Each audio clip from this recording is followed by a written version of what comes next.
Because I'm going to be experimenting today for this book, I really just want to stick to a paper that's going to be very low stress for me. And what this is just 67-pound Bristol cardstock. Now, this isn't quite as heavy as regular cardstock, which usually ends up being 100-pound paper.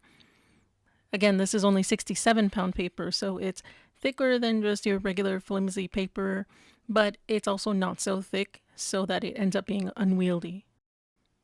As you can see here, I basically just get started by folding each sheet of paper in half.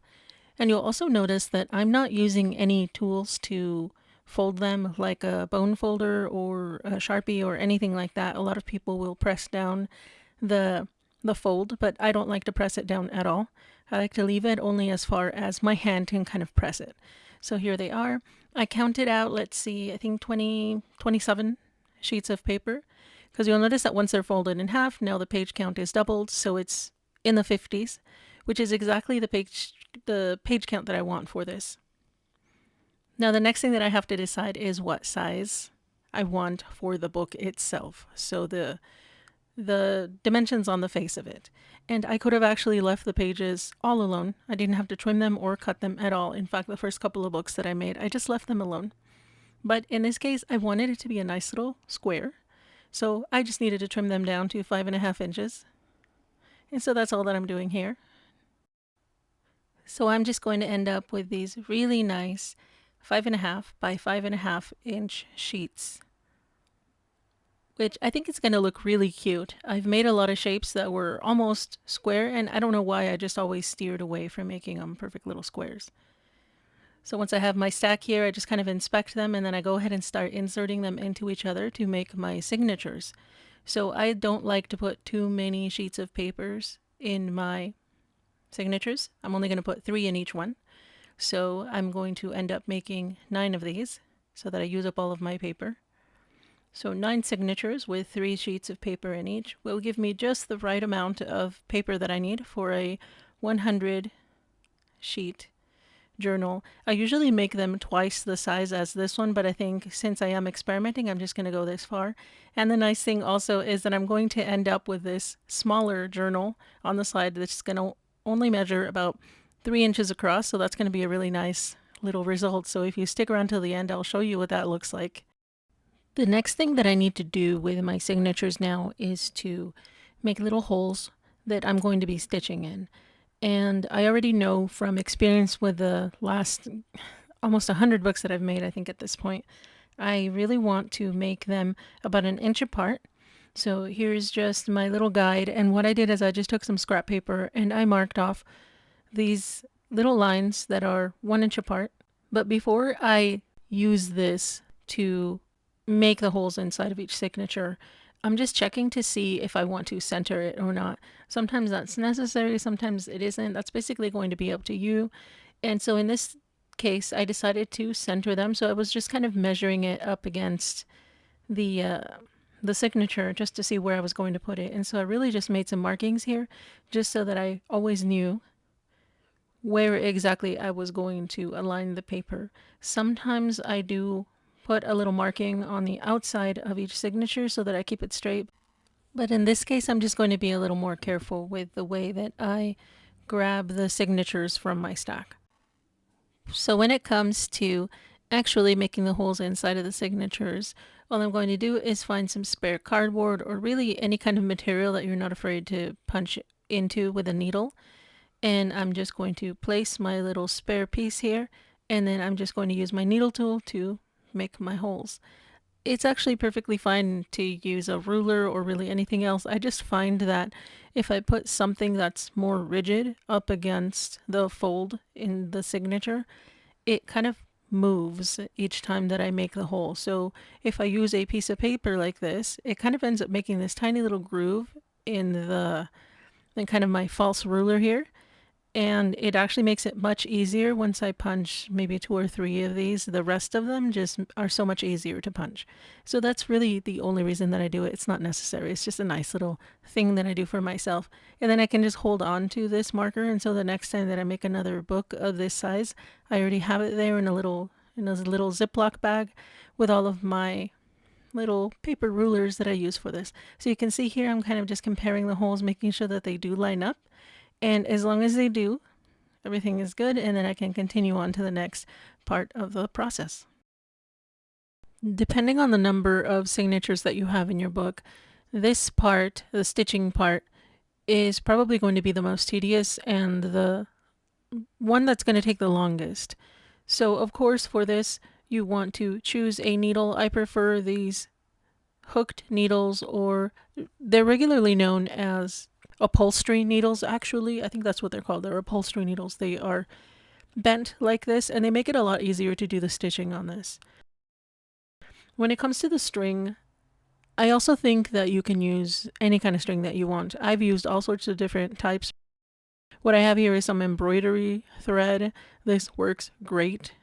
It's absolutely amazing. It is strong, and then it has really nice colors. You can go ahead and wax a string like this, but I find often that it really isn't necessary. In fact, the first handful of books that I stitched together, I just used regular sewing thread. You know, the kind that you just stitch up your clothes with. That works just fine. Having said that, for the books that I make these days, I try to stick to waxed thread, and it is easily available online or at the store.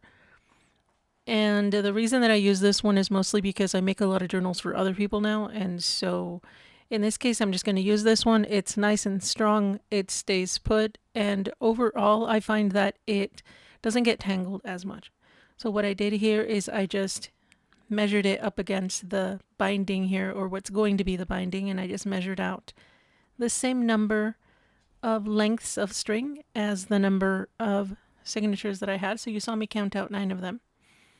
And then I'm just going to start here by inserting the needle down into the first signature, pulling it through. And I am going to apologize preemptively because I think occasionally my hand is getting in the way. I was a bit clumsy when I was recording this part, and so it is a bit unfortunate, but I think that I should be able to explain to you what it is that I'm doing, even when my big clumsy hand gets in the way occasionally. So you can see here that I just brought the needle up through the second hole and then inserted into the second signature, and it's just going to go right through. What you're going to notice right away, especially if you have already done any kind of stitching on anything before, is that I'm basically just sewing these 2 signatures together. So here it is, it's going back. Now I'm in the 3rd hole, so it just went right through.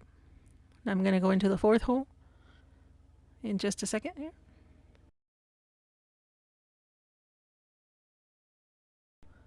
So you'll see this is the other side, and I'm going to go through both of these signatures, so the first and the second, so it just goes right through. So I'm just going back and forth, back and forth. So that's all I'm doing.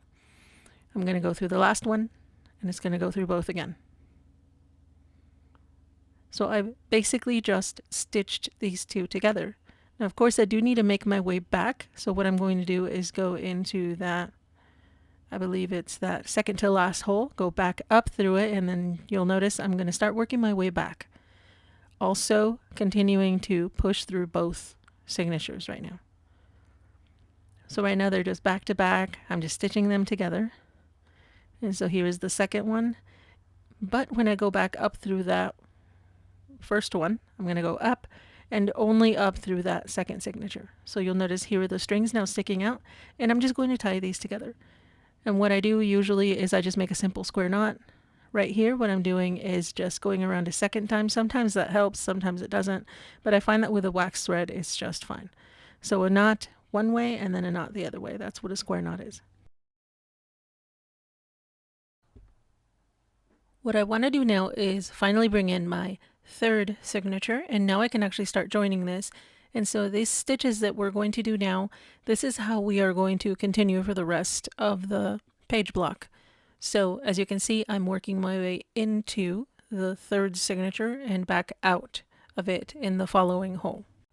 And then I'm going to take my needle and I'm going to insert it in that space between the 1st and 2nd signature that is right behind that stitch that you see there. Now, unfortunately, this is where my hand did get in the way, but you can see right there where I pulled the string through. And I do want you to notice that as I am working towards the left, my stitches are actually going in towards the right. So again, I came up through the next hole. So I want you to see the needle is going in between the first and second, and it's going towards the right because I'm currently working to the left. So once that goes through, then it goes back in through the hole in the third signature. Now back up the next one, and I'm going to do the same thing again because I am working towards the left. The stitch is actually going to go towards the right. So again, please excuse my hand. And so there it is. And then I go back into the hole in the third, or I guess we can call it the current signature. Go back in through there and go back up through the last one. This one is going to be just slightly different, not very much, just because it's the one that ends it. So right here, we're going to again go between the previous two signatures. So there goes the needle like that, inward. We just pull that through. And then all that I like to do here is now I go between the current two signatures, just like that, pull it through. And then I just do that exact same thing one more time. So I went through the current ones twice. And there we go, that's it. I don't like to make any knots or anything right there. I just go directly to the next signature. And then I just do the same thing where I enter the first one.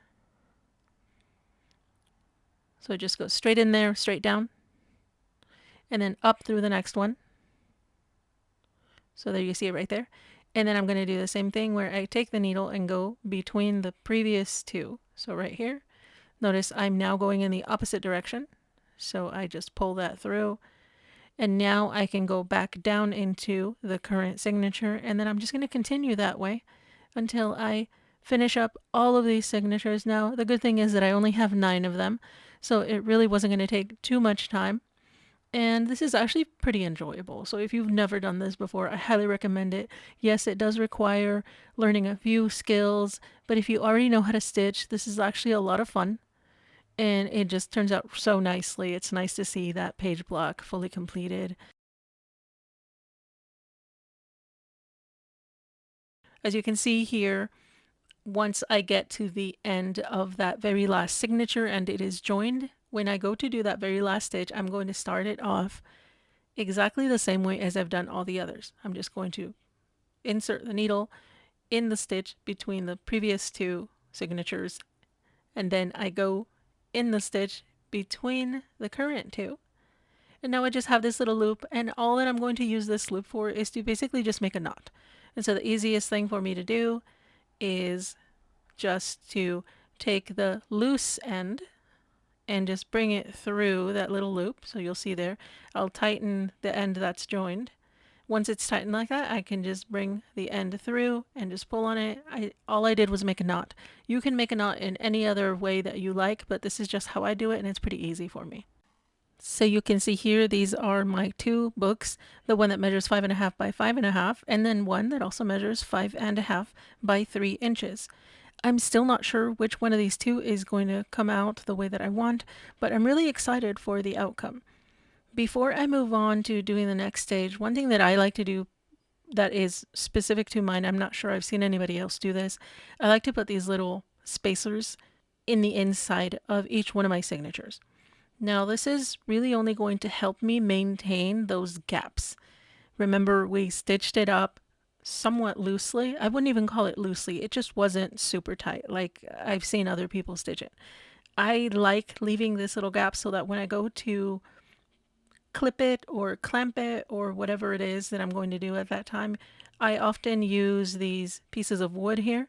And so I'm going to clamp the ends so that it holds on to my page block here. And so I just use these clamps that I found at the hardware store, although it wasn't actually me who found them, I'll admit that. My husband did me a favor and he went down to the hardware store and found me those clamps.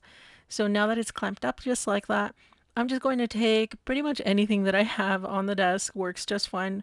Sometimes I just use the back end of a permanent marker like this and I just press down on that binding. So what I'm trying to do is just flatten this out, and you can use pretty much anything. Sometimes the back of the needle tool works great for this too. I think it just kind of depends on what I have on hand or what I can reach and grab, and this time it was just a permanent marker. And so once I press that down, make it nice and flat, I'm going to add some glue. Now what you see me doing right here, this is actually the second layer of glue. I do like to put one first and let it dry. It just kind of gives me a good foundation to work with. And then I do a second layer. And on this second layer, I'm just going to put a small piece of muslin. It could be any kind of fabric that you have. Usually a nice light woven fabric is fine. Sometimes I use some leftover cotton or really anything like that. It's really just going to help keep everything from moving around or shifting around. It just makes it nice and steady. And so that's all that this is for. So I'm just kind of tapping it down. So all I need to do now is just let the glue dry, which can happen fairly quickly. I often prefer to just let it sit overnight just so that I'm sure that it's set properly. But when I don't want to wait too long, I just go and take care of a couple of other things. I do have these furry little babies, and it does require quite a bit of cleanup since they're always up to no good, especially when they're playing together. So I just go and take care of that, and then I can come back and start working on the next phase of the book. At this point, I'm just going to go and select some paper to use for my covers. I do like to use the same kind for both the front and the back cover. When it comes to gluing this decorative paper onto my boards here for the covers, I generally prefer to use Mod Podge. There are definitely a lot of glues that you can use, and I know that a lot of people still use the bookbinding glue, the PVA glue, for this part of the project too, but I found that the Mod Podge works just fine. Of course, it's up to you what kind of glue that you use. One thing that I do for the glue, however, is so that it's a little easier to spread it out, I do add a little bit of water just to thin it out. This does introduce more moisture onto these boards, and you will have to keep an eye on it to make sure that it doesn't get too warped. But I think that it works out just fine. So you can see here, all I do is apply the glue quite liberally to one side, and then I attach the paper. I'm just making sure that the whole thing is covered really nicely. I don't want any bubbles, and I don't want any spots that didn't really get glued down. So for now, all I'm going to do is trim those little corners off. I make sure I don't go all the way too close to the board, because I'm going to be able to tuck those little corners in right now. It's really just to make sure that it turns out really nice. So there you can see me kind of folding them in, and I use some little tool. I kind of just have this yellow little tool from some other thing that I got, so I'm not even sure if it's actually a bone folder. It's just like a little plastic tool that I have. I'm not sure what it's called, but it works great. And so it really helps me kind of press down some of these little edges. And so then I just go through, make sure that they are glued down all the way. And once I make sure that everything is pressed down really nicely, all I'm going to do is take some spare paper and place it between them, because like I said, they will start getting a little bit warped, and I definitely don't want that. I want them to be as nice and flat as possible. So I'll just take this spare paper, and I'm going to go and press this under a couple of heavy books, and I will go and retrieve that later. For now though, I'm going to be taking a look at my page block, which I think is dry by now. It's been sitting for a nice little while, and it feels like it's not damp anymore. So here you can see those nice little gaps that I told you about earlier, and this is perfect. So now all I'm going to do is I'm going to trim the string, and I do like to take a needle to it just to kind of spread out the little threads there. I don't like it when there's like a thick thread showing there. So I'm just going to do that so that I can glue down the rest of that muslin fabric. And I'm just going to do that really quickly to both sides. And then I'm going to set it aside so that it dries, and then that way I can just move on to the next stage. Once I retrieve my covers and I check that they're nice and flat, which they are, I can go ahead and start gluing them onto my page lock. And so I just do this the easiest way possible, and I'm just going to glue them onto the very first and last page. So what you can see here is I'm just going to take my usual glue. So this is my Mod Podge with a little bit of water in it. I'm just going to spread it around. At this point, it's going to come in handy that I did not wrap the paper on the cover all the way around all the sides. So that one side that I didn't wrap the paper around, that is the side that is going to point towards the binding. And so I'm just going to do that and glue it on there. I'm just doing my best to keep it aligned. It's not always going to be perfect, but as long as it's close enough, then that's pretty good. And so you'll see here that I'm just using that needle tool, or at least the handle of it, to press it down. And I just inspect it to make sure that it is aligned as well as it can be, and then I go over and I just apply the glue again pretty liberally because there is going to be moisture in here. When I am done gluing this down, I am going to go and press it one more time under a pile of books. I do want to make sure that it doesn't warp too much, so I'm going to do that off camera, and then I'm going to come back. Once I retrieve that, I'm probably going to let it sit for about half an hour or so just to make sure that it stays flat and it doesn't warp too much. So here I have the book.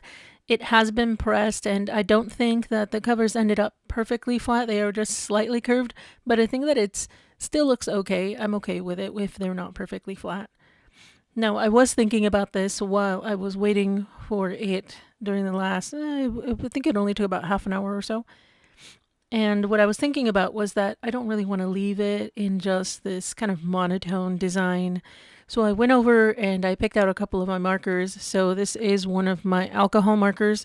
I think that the alcohol markers are a little bit better for giving that kind of even color. And then, of course, I wanted to choose a marker that wasn't going to get damaged when I came back at the end and added some more of that Mod Podge, because I do like this seal over the top of these, and so I wanted to make sure that I didn't use anything that was going to kind of smear when any water came into contact with it. So the alcohol marker is perfect for that. So once I colored in all the butterflies with alcohol marker, I went and picked out a couple of colored pencils. Again, these aren't going to get messed up at all by the Mod Podge. So I just used a couple of colors just to kind of accent what was already there. So here is the result of that. And you'll notice that I left a little strip on the left-hand side. I don't really need to color that. And I have also decided to just leave the back alone, so that way there is a very clear difference between the front and the back, while still allowing for that pattern to kind of carry through. So at this stage, I'm going to go and get a small piece of fabric. And just like the fabric that was used on the spine earlier, this is kind of the same thing. I just found something that I like the pattern of and the color of, so I cut off a little piece and I trimmed it so that it would be the same length. You can see that on this one I ended up stitching the ends. That's not necessary. You can always use glue to kind of glue it together. I've done that before. Most of the time I just glue it. I just thought it would look cute if it had a tiny bit of stitching on the end. And then what you can see here is that I'm using some fabric glue on that front cover in that space that I didn't color. And if you're interested in using this kind of glue, I will link it in the description so that you can check it out. It's actually a really nice glue. I noticed that it kind of comes down, and it's a kind of a one-time kind of thing. If you decide to pick it up and try to fix it, it's not really going to work with this glue. I suggest you try a different one, like Aleene's fabric glue. That one is okay if you want to pick up the piece and reposition it. But with this one that I'm using, this one's Elmer's. This one is definitely, it has to be done on the first to go. But I really like it. It's nice and tacky and it stays put. So you can see here, I'm just kind of gluing down both ends. However, I am still not done with this part. I still need to add a little bit of trim. And so I'm going to be using this kind of braided trim. But one thing that I do have to address when I'm adding this is take a look at this edge here. And it does have a tendency to fray a whole lot. So you can see there, the strings just kind of go all over the place on the edge. So I do have to address that. And in order to do that, I'm really just going to use the glue itself to help hold things in place. So the beginning is pretty obvious. I just kind of mark off the width of this trim, and I'm just going to add the glue and make sure that it's on there pretty nicely. I'm going to pay extra attention to the edges there, so I'm going to put lots of extra glue on the edges there just to make sure. It's pretty copious amounts of glue, in fact. And so when I lay that down, I'm going to press it down. Again, this is a one-time kind of thing. And then I'm going to add more glue on the top of it. Right now it's going to look pretty messy, but this is going to dry. It is going to dry clear. It will be obvious at the beginning, but over time as it sets, it'll not really be too noticeable. But since this glue does need to set for at least a couple of hours before I can work with this again, I'm just going to go and watch a little bit of true crime or something like that, and maybe even take care of some other important tasks. And then I can go back and start working on the project again. So here you can see This is what it looks like after about 2 hours or so. And it's still a little bit obvious that there is glue there, but like I said, the longer that it sets, it'll get just a little bit more clear. It'll be less obvious. And I think it did a pretty good job of getting in there. And so here I'm just going to show you that I'm just going to trim it. It's really important to have some good scissors for this because just regular kind of scissors don't really cut it. So here we can just finish trimming this up. It's turning out pretty nicely, and you can see there are no frayed edges or anything, and it looks pretty good so far, so I think it's coming along pretty nicely. So what I'm going to be using for this next part are these little dimensional drops. They are liquid pearls, and I've actually never tried these before, so this is going to be pretty exciting. I just got them a couple of weeks ago, and I found them on sale, so that was incredibly exciting, of course. And so what these are supposed to do is that you make all these little drops, and they are very similar to the kind of paint that you use on fabric. But what these are supposed to do is they're supposed to level off and make these lovely little pearls. And I've seen other people use them. I've never used them before, like I said, but this is going to be pretty nice. I like the colors so far. They're these nice little sort of iridescent, so they're very much like pearls. And so I'm just going to kind of distribute them throughout the front here. They should be able to stay on pretty nicely. I am noticing that they're not really getting rounded, so I don't know if that's just typical of this brand or if something else is going on. I also have this other brand, Nouveau Dream Drops, and might I just say that bottle is just so cute. Again, this was on sale, so I was really happy to get one of these. So I'm going to try this one out. Maybe it's a little different. And I'm just going to do the same thing, just kind of gently squeeze these little drops onto the front. And I think that these are actually behaving much better than the purple ones. I can tell already that they're supposed to be self-leveling, so they should be able to smooth out and make these nice little droplets, which the green one is. So let me grab this blue one, and what I am hoping is that the blue one's going to behave better than the purple one. So far it looks like it is, and I'm just going to again distribute them throughout the front here. Just kind of find some spots where I think it's going to look nice. I'm going to kind of keep them more towards the right hand side. So I'm really just going to keep my fingers crossed and hope that after I let these sit for a little while that they dry up nicely. I'm also going to use this other color here that's a little bit neutral. It says that it's just like a natural pearl kind of color, and I do think it looks so cute. So I'm just going to add this line here, and I'm going to let it sit overnight. So, of course, now that I'm looking at it a day later, I'm noticing that I completely forgot to add some trim to the back cover here. And so I'm actually just going to take a hot minute here to add some in here. And I'm just going to follow the same procedure that I used for the front. I'm just going to lay down some of my fabric glue and then use some simple ribbon here. I have tried a couple of different kinds, and this is the one that I like the best. It's nice and sturdy. And I'm just going to let it sit for a few minutes before I go back and trim it. And here it is after it's been trimmed, so it looks pretty nice. I'm pretty happy about it, and there really is just one more step so that I can finish this off and I can be perfectly happy about the end result, and that is really just to seal in those covers. In the past, when I did not seal these in, they just get really, really grimy because I like to take my journals all over the place. So this final layer of Mod Podge around the covers just really ensures that everything stays in place and everything is nice and safe, and it looks really nice. So here it is, and I'm just going to give it that nice little layer. It's going to cover over everything. I think that in the end, once everything's set up, it looked really nice. I've never had any problem with the Mod Podge sticking to anything else. I think because I'm using a nice thin layer, it turns out really nicely.